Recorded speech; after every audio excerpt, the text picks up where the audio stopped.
Welcome back to Four Eyes, the podcast series that gives you a clear view into the optometry world across Canada and the US. We are your hosts. I'm Dr. Amrit Bilku. I'm Dr. Deepan Kaur. Hi, I'm Dr. Ravinder Randhawa. And I'm Dr. Alex Kuhn. So for today's episode, we're really excited to talk with Ryan Horn. He is a licensed optician and contact lens practitioner, and he's been in the eyewear industry since 1993. Ryan champions the independent sector of eyewear and has developed a huge network of the industry's finest designers and fellow eye care professionals. He's also been featured in and has contributed to numerous industry publication articles. He is a transitions lens insider as a change agent, and he provides his insight on the direction and advocating for the products he loves. Ryan is the founder of Spex By Ryan, which is an eyewear store that challenges conventional thoughts on what eyewear shopping should be like. He has 2 locations within Saskatchewan, Canada, and his eyewear selection is a unique, eclectic blend of the world's latest trends and remarkable materials. So without further ado, please enjoy our interview with Ryan Horn and get yourself into independent eyewear. So Ryan, thank you again for coming on the podcast here. So for any of our listeners who don't know anything about you yet, would you mind please telling us about yourself and how Spex by Ryan came to be? Hi, my name is Ryan Horn. I live in Regina, Saskatchewan, and I have a store called Spex by Ryan. It's about just over 6 years old right now. And I've been in the industry since I graduated in 1992. Basically, 1993 is when I got into the industry in Swift Current, where I grew up. And there was a local store there. I've told this story so many times. There was a local store there, and it's still there, called Optical Image.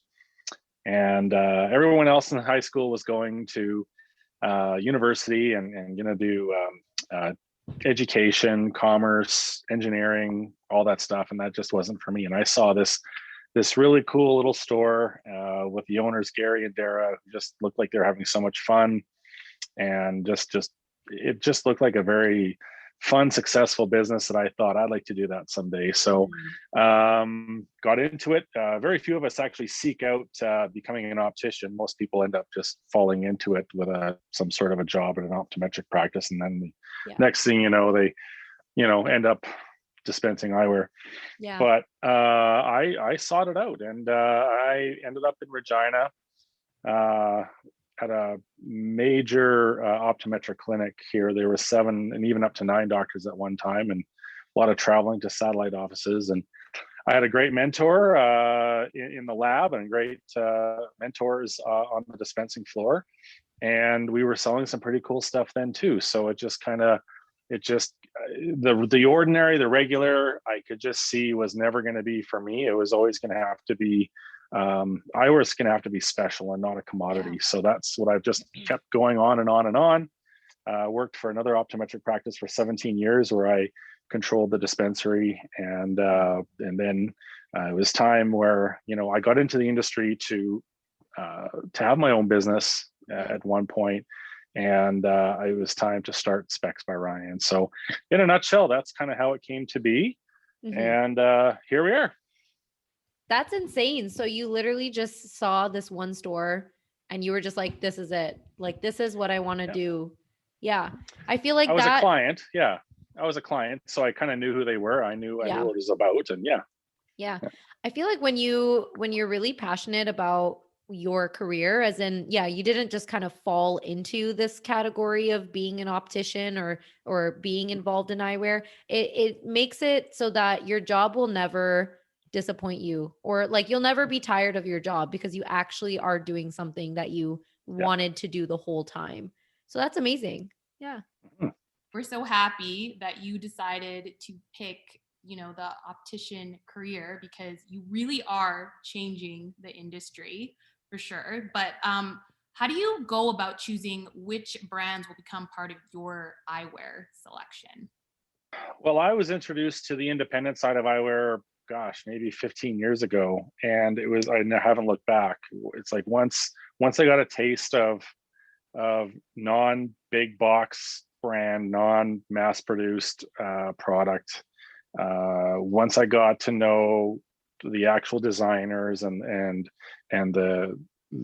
those responsible for creating these pieces on a personal level, it's like I mean, I can't just sell a name brand on a side of a frame anymore. And that was part of it, where in Saskatchewan in general, I mean, it's it's always been a few years behind the major centers, right? So people would be kind of limited in their knowledge of what is good and what is not, and quite often that associated with a major brand associated that was written on the side of the frame, and then if it had that, well, then it was good, and it was expensive, and it was great. And I learned that wasn't the case. So it's one of those things where the independent side of things was a whole new world, and for me to bring it to Saskatchewan on a bigger level, where it was almost like a challenge, where I think I could sell that stuff here. I'm selling stuff that's more expensive that people haven't heard about. Mm-hmm. And that was like a personal challenge that just became so addicting, where people just fell in love with what I was providing and telling the stories and about what the designers are like and that kind of thing. And even different materials, you got wood, you've got buffalo horn, you've got all these exotic kind of materials, and just the different thought process behind these things. So basically that's what came down to is letting go of the old traditional ways of having all the same reps come visit me like they visit everybody else, and we're all carrying the same thing, where I could actually bring in things that I could really get excited about, and also challenge people here and say, you know what, we're not a Toronto, we're not a Vancouver, we're not a Tokyo, Paris, Rome, New York, but we can sure have the same stuff, and there's nothing wrong with that. And people travel now. I mean, Saskatchewan had quite a boom, prior to all this pandemic stuff over the years, and people would travel and we would make our living here, but then we would use our airport like crazy and get the heck out of here every once in a while. And people would travel to the world and come back and love these experiences and love these things that they would see, and then notice that, oh, I can get that at home. So I choose independent. That's what I choose. That's the main thing over anything, is independent. That's awesome. I feel like a lot of the typical optical stores, they all carry the same brands. Everyone carries the same thing. And then you always have your customers, especially your millennials, coming in and be like, hey, I want to buy something unique. I want to buy something like nobody Different. has, something different, something that stands out.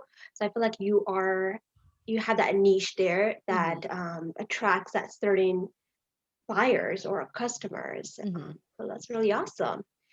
Yeah. Sometimes they don't even know what they're looking for. They think they come in looking for something, and then I give them a little detour, and they're like, oh, well, this. Wow, I never would have tried this. I didn't know anything about this. And yeah, a lot of people do carry the same things, and it's a lot of it has to do with, oh, this is what people want. This is what people ask for. This is what they want. And my view is they don't know what they want because they haven't seen what I can bring them. Yeah. So I'm going to introduce them to something new. Yep.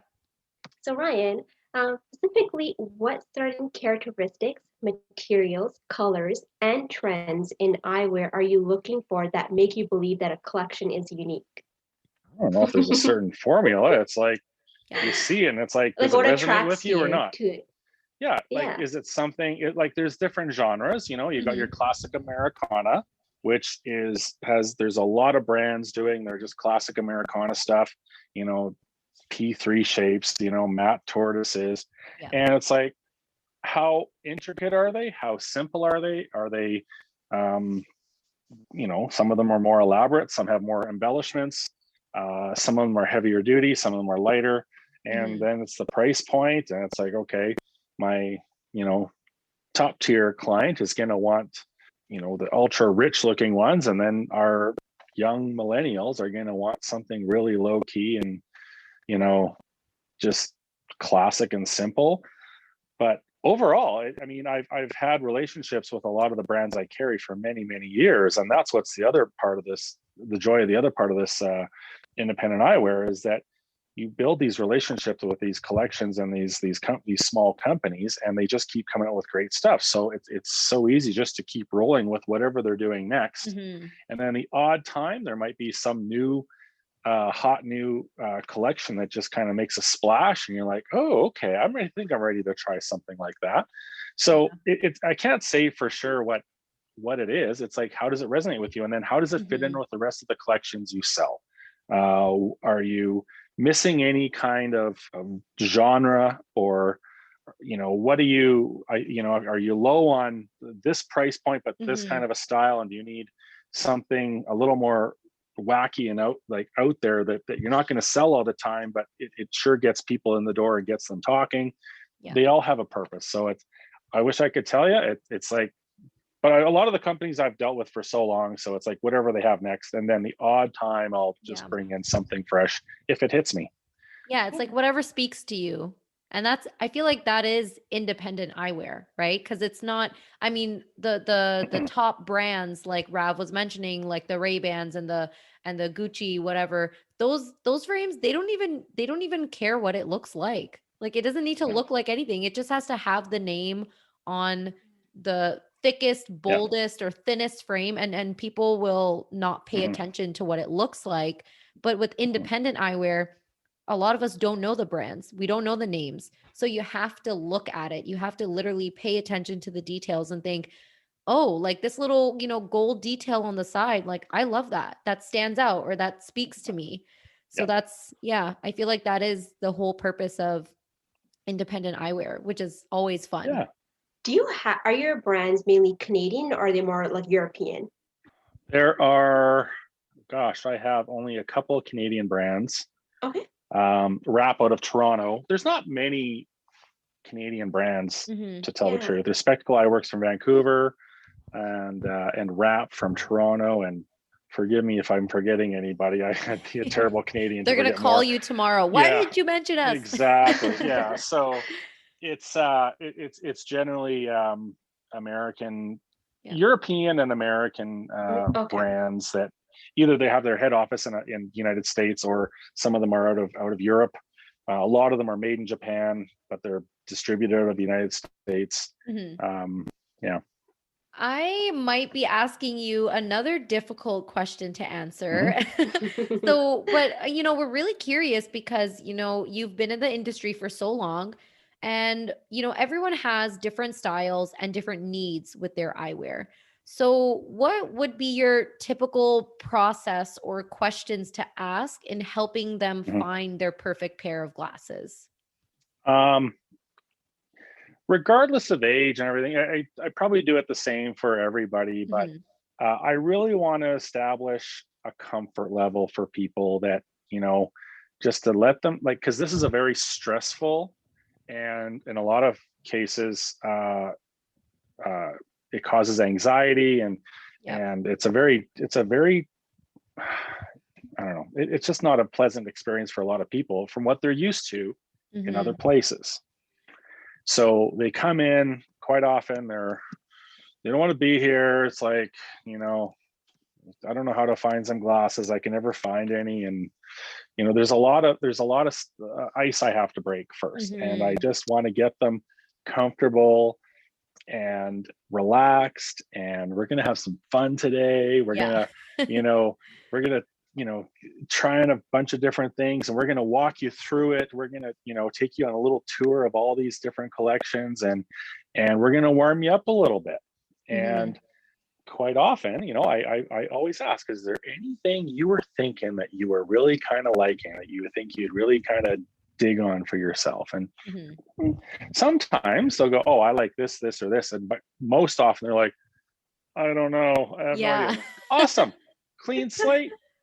What are you wearing now? So I have a look what they're wearing now. They tell me about it, whether they like it or don't, or whatever. And if they really like it, I, regardless of what it looks like, I try to warm them up with styles that are not too far from what they have, just to get them used to looking at that mirror Mm-hmm. and looking at that image of the mirror, that person that they know look different. And it's weird for them to see themselves look different. So I like to make just the whole warming up process. Now, some people might go, no, these are just like what happened. Okay, move on. Let's try something a little more adventurous or whatever, right? So, but Mm-hmm. in general, I just keep it really smooth, relaxed, and try them on with something that they're comfortable with, and that they can kind of build some trust in me. And Yeah. you know, it's because they don't know who I am half the time. They're, you know, Yeah. I feel like patients are always thinking that the glasses that they choose this year are going to be glued to their face permanently for the rest of their life. And yep, and I feel like that gives all that anxiety when sometimes I do tell them at my clinic, I'll be like, it's okay to try something new because you're going to come back in 2 years and you're going to buy another pair of glasses. So you're going to be someone different just for 1 or 2 years. And then right, if you're tired of that, you can switch it up again. And I feel like people yeah, forget that all the time. They always think that it's like a life or death situation if they pick the wrong yeah. frames. Well, a big part of it, again, in our industry, is that it's an all upfront cost, and Yeah. that's the biggest perception. No matter what, no matter how much they're paying, Hmm. it's like they're buying a car. Yeah. It's like this is the most expensive thing they're ever going to buy, and oh, that's what's so frustrating. However, maybe that if it's a Saturday that night, they're going to go out for dinner and they're going to spend $300 on dinner and not Yeah. blink an eye. Yeah. Or their trip to Costco, there's $400 in the cart that didn't have to be $400 in the Yeah. cart. You know, all these things. So you're right. There is a lot of pressure they put on themselves, and Yeah. I definitely, again, in my rapport building with them, I will try to let them know that I'm here to help them. I'm here to see them from a stranger's perspective, how others will see them on the street, in the restaurant, in the grocery store, at work. Hmm. Because again, what they're looking at in the mirror is weird to them, but I want, like I say, within reason. I'm not trying to, put you into witness protection program here unless they need it. Um, I want to, I really want to help them find their eyewear potential within reason. And I Hmm. think I say, I do bring up the longevity. I'm like, I've been doing this for 30 years, 30-year-old. Like, I've seen it all, Yeah. like, I think I know what I'm doing. Like Yeah. it's hard to really portray that without, I don't want to sound arrogant or anything, but at the end Hmm. of the day, it's just like, just listen to me. like, Yeah. like I think, I generally can read the room. I can read what your personality's like, and I can tell that, maybe that wild tail looks great on you now, but I know that that's not your pair for now. That's a second pair for later or something, but this is the pair for you now. And it just brightens you up. It just looks inviting and Hmm. friendly, and it keeps you looking young. Yeah. That's what a lot of people want, and they do want honest. And I'll say, I'm going to tell you, here's a frame. Look at this one on here. It's like, I don't that one on you. No, it's not doing anything for you. And I say, I will tell you, I'm here to be the bad cop too. Not everything's Hmm. going to look great. And they're like, I say, I'm going to be very picky for you. And they're like, oh, thank you. There's Yeah. always that big relief. Thank you. Because I say, I have too many frames for you to go with Yeah. anything. No, that's great. You're like building up a story for this client Mm, that's coming in for when they go home with their glasses. Now they can feel mhm, like that person once they buy them. So that's great. right. Mhm, Another quick question. So most of our listeners on this podcast are, like we said before, either optometry students or new grad optometrists who are maybe thinking about opening up their own practice with eyewear included in that. So, in your opinion, what are the benefits of owning an independent eyewear shop versus, partnering up with the bigger box brands? I don't know. It's, to me, I love what I do, and I just can't Hmm. sell a commodity. Yeah. I'm not in it just to sell glasses. I'm in it to help people, really to change their life. And that's what feels so gratifying when I Hmm. see people out on the street, or, when we used to go to events and stuff, and they'd be like, oh, I just got my new glasses, and they're pumped about them. They're jacked about it. So there's other people who are purely business minded people, and they're like, Hmm. well, this is what we're going to sell, and we're going to sell this many and this many units, and we're going to fine, that's cool, go for it.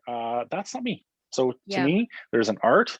I like being an optician because there is some science involved. I didn't want to be a doctor like you. I couldn't go through all the medical stuff. I couldn't get excited about that as much, but there is definitely a lot of technical sides that I have to deal with in filling prescriptions and helping what you guys write for prescriptions help people see the best in the finished product and help them look the best. And so then there's also the fashion aspect. So that's what I love as well. But for those who are opening up their own practices or doing their own thing, I would say do what you do best. Do your doctor stuff. And if you want to get into more of the eyewear too, if you have time to help people choose eyewear, that's great. If not, get the right optician involved. Get the right team involved and be on the right page, and you can still be involved when you're handing off the patient and have a little, oh, that looks good, you need to, oh, what about that one we were looking at, like be involved in it. I think that's cool. But at the end of the day, I think people need a great clinician, and they need somebody who can provide a really trustworthy and solid results. And then they want to have, and again, independent to me is just more fun, more interesting. And I think I've been successful without a doctor for 6 years, very successful. I let people choose whatever doctor they want to go to. It's like, don't break up with your hairstylist, go see whoever doctor you want.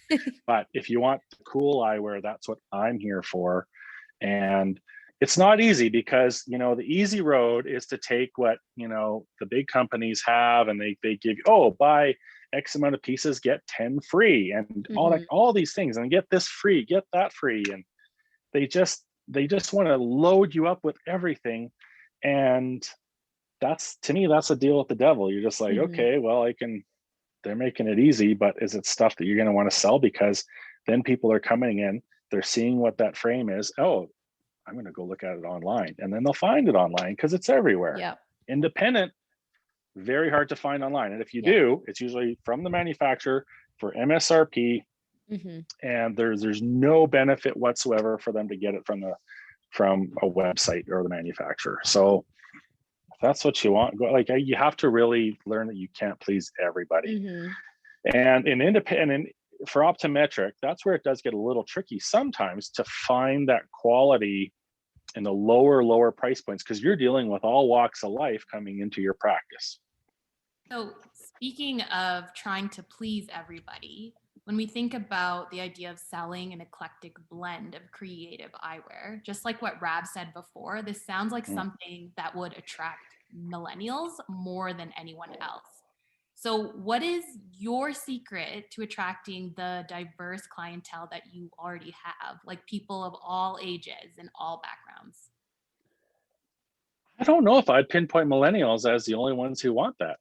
No, I am finding more and more Gen Xers and baby boomers who have the disposable income. Those are the clients I love and want more. The millennials are still getting established, especially the really young ones. It's such a broad age range right now, but I'd say, 26 or 27 and under, we've definitely have a good portion of clientele. They all want the stuff, but until they get established in careers and stuff, and they want to spend, $800, $900, $1,000, whatever on glasses, they definitely like it for sure. But I have found much more success with the baby boomers and Gen Xers who they just like good stuff. They're just like, you know what? I got the house, I got the car, I got all this stuff and shoes, and why not the cool glasses? So, and again, those are the ones that'll buy multiple pairs. And now with all the Zoom meetings and such, people are wanting to look good. I know. I actually get really jealous of all the people we interview with really cool glasses. We also interviewed Dr. Hoang. He's an optometrist from Alberta. He works with a lot of independent eyewear as well. And your glasses and his glasses, the round frames, the different colors on them. I get really jealous now because I had LASIK done. So a So did part of I. me just doesn't want to spend the money on frames anymore, but they're so much better than they were like 5, 6 years ago. I So just much didn't want to have comfortable. bad eyes anymore. Yeah. It was not about, and now that was like 12, 13 years ago, but now I have a slight little fine tuning correction, but I wore glasses the whole time. Yeah. Yeah. It's especially when you're in the industry, I know. you got to show what you're about. I got to get those Plano lenses. Yep. The windows. We all kind of know that Specs by Ryan is not the typical optical store. So what does a typical optical store often look like, and how do you think optical stores should be perceived? So we're talking about more of like the setup, like how you set the store up. I've never wanted it to be an optical. Hmm. It's not called Okay. Specs by Ryan optical. To me, all that stuff is just so, I don't know. I just see a lot of opticals with the frame racks and, bad carpet and bad lighting, and it, that's not how you find fashion. Yeah. So I felt when I was opening up, I wanted to be a reflection of myself. I'm not a guy who dresses up every day, fancy clothes. I'm a t-shirt, jeans, khakis or whatever. I got sneakers on. I wanted a vibe where people would feel good when they walk in the door. I had art on the walls. Right now I got a lot of my photographs on the walls. We have graffiti.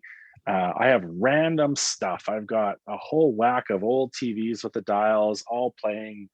I think it was a fitness competition from 1984. So where the jazzercise and they're doing the, it's just, or sometimes I'll have WrestleMania on Oh, there. I'll wow. have just all the stuff that makes people go, oh yeah, at least my age, Like reminisce. Yeah. yeah, just like feel good. I have an old telephone with the dial, rotary dial, and it's always fun to see if the young people know how to use it.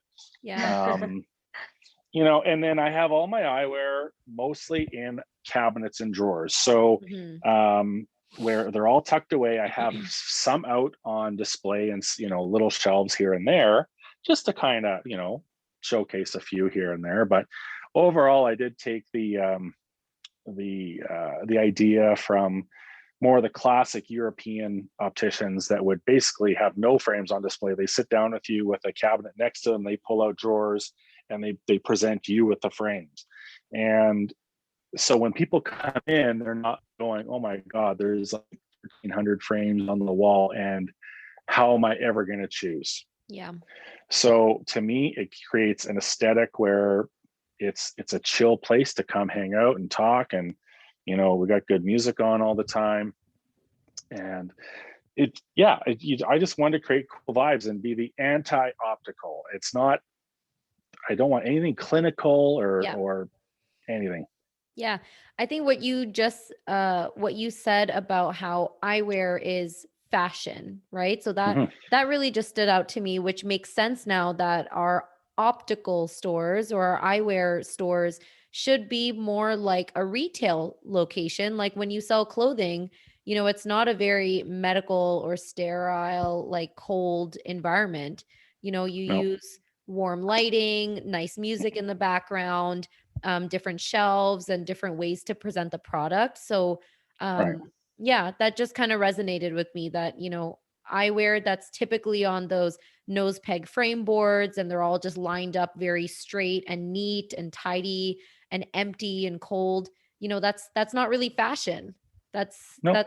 That's medical. That's the eye exam. That's the room where you get your eyes checked.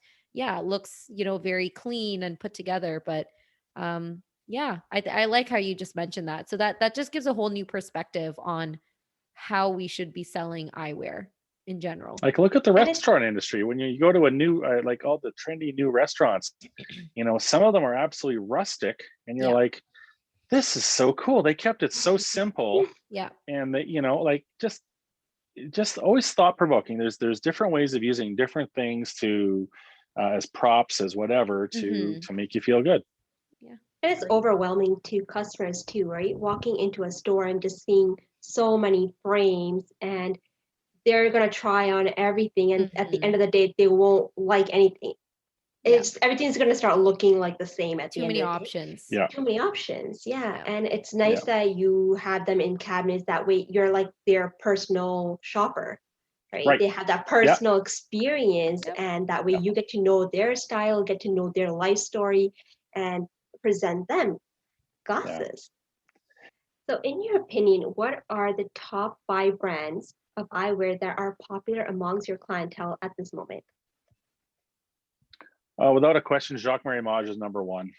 It's they've taken the classic Americana and really added, like, it's like on steroids. So I always say if Quentin Tarantino had an eyewear playlist, it would be Jacques-Marie Mage. It's just filthy 70s, badass. It's unapologetically bold and heavy, but it's just rich in it. It's rich blacks and tortoises and even its crimson colors and its embellishments on, with the little arrows on the top.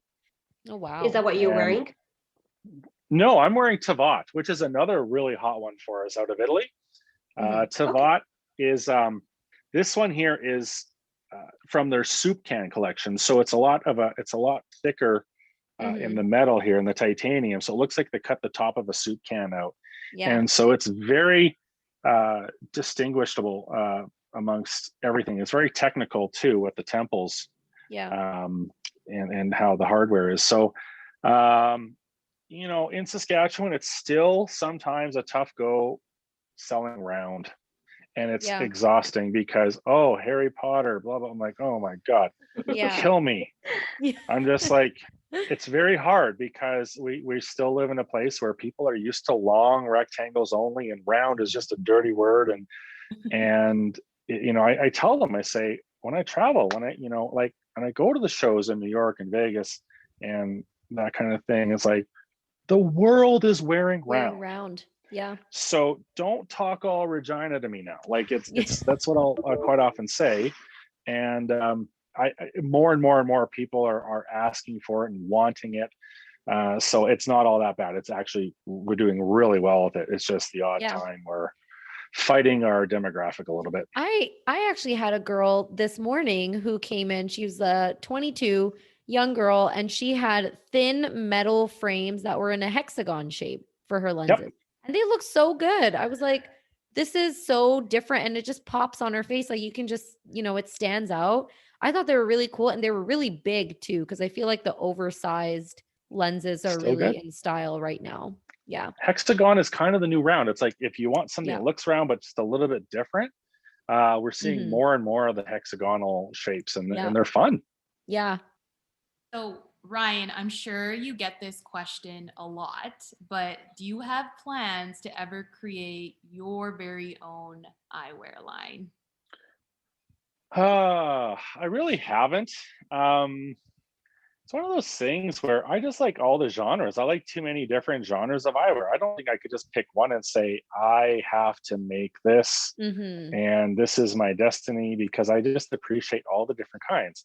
And I quite often will say, I love a good joke. I just can't invent them. I can't think of them. I could tell one, but I just can't think of one. So I'm more of the I definitely like being more of a retailer. However, it's getting to be one of those things where the options for the lower cost frames are getting more and more challenging to find something to get excited about. So there may be something down the road where I'd like to get into just low cost, but what I call Spex approved eyewear for again, simple kind of stuff, nothing crazy, but something that I can have a little more of a hand on and feel confident in. Because we have a gas station next door, and quite often I'll think of some of the cheap product, and it's like, this must have come from the gas station next door, and I don't want that. So I want to at least, that's what I would do, but I wouldn't get into any major collection. There's so many good ones out there. They know what they're doing. I'm very happy to carry their product and sell it and keep it fresh and moving. So yeah. Well, that was all of the questions that we had for you, Ryan. We're very happy that you came on the podcast. I think Specs by Ryan is definitely going to inspire somebody or at least some people on our podcast when they listen. And I mean, it obviously inspires us that, now that we're learning a little bit more about independent eyewear every day, we're always keeping that in the back of our mind now too, to reach out to independent eyewear makers when we potentially want to open up our own practices and work with an optician who can start this process with us too. So yeah, Right. thank you so much again for coming on. Do you have any other final thoughts or anything else that you'd like to share with our listeners about yourself or even just Specs by Ryan in general that we didn't get to talk about yet? No, I think I touched on pretty much everything, and I wish everyone out there, the new grads, all the success. It's a challenging business world out there, and that's what doctors have had to become more and more are business people. Yeah. And enjoy what you do. Again, do what you do best, but also align yourself with the right people. And I mean, if I had room for a doctor, I would love to have one. I just don't at the moment, but I think the alignment of both of the O's is a very good one, and I think there's strength in numbers, and Yeah. I think build your practices like that. Don't sell yourself to the devil. I mean, there's always going to be here. We'll take care of all your student loans. I mean, maybe for some that's cool, but I mean, it's a long career. Enjoy it, and take risks, and don't do what everyone else is doing. Thank you to everyone for listening to Four Eyes. If you enjoyed this episode, please be sure to subscribe and leave us a rating to give us feedback on how we're doing. You can also check us out on Instagram at 4eyesoptom for more content. Look out for new episodes every Wednesday. So until then, stay tuned.